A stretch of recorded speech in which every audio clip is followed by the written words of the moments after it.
আপনারা দেশবাসী সবাই আপনাদের সবার জায়গা থেকে আপনারা দোয়া করেন আমার মাকে যেন। সারা বাংলাদেশ কাঁদছে, সারা মানুষ কাঁদছে।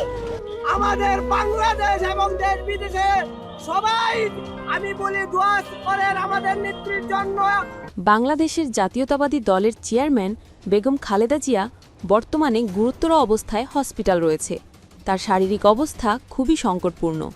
যে কোনো সময়ে পৃথিবীর মায়া ত্যাগ করে পরকাল গমন করতে পারেন। তবে এই জাতীয়তাবাদী দলের সাবেক প্রধানমন্ত্রী বেগম খালেদা জিয়ার জন্য দোয়া চেয়েছেন বাংলাদেশের আরেক সাবেক প্রধানমন্ত্রী শেখ হাসিনা। এছাড়াও মায়ের জন্য দোয়া চেয়েছেন বিএনপির ভারপ্রাপ্ত চেয়ারম্যান তারেক রহমান। বাংলাদেশের জাতীয়তাবাদী দলের কর্ণধার মৃত্যুর সাথে পাঞ্জা লড়ছে, যে জন্য বিএনপির রাজনৈতিক ব্যক্তিবর্গের উপর নেমে এসেছে শোকের এক ছায়া। বাংলাদেশের সাধারণ মানুষ এখনও মন প্রাণ দিয়ে ভালোবাসেন বেগম খালেদা জিয়াকে। বেগম খালেদা জিয়ার প্রতি যে আবেগ তার বহিঃপ্রকাশ করেছেন এই মহিলা। চলুন যে দেখে আসি তার কথা। আপনারা দেশবাসী সবাই আপনাদের সবার জায়গা থেকে আপনারা দোয়া করেন আমার মাকে যেন। তবে বিভিন্ন রাজনৈতিক মহলে এখন চলছে চরম উত্তেজনা।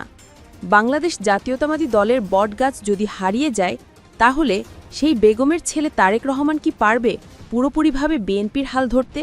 এছাড়াও বেগম খালেদা জিয়ার জন্য দোয়া করেছেন বাংলাদেশের অন্তর্বর্তীকালীন সরকার ও জামায়াতে আমি ডক্টর শফিকুল ইসলাম।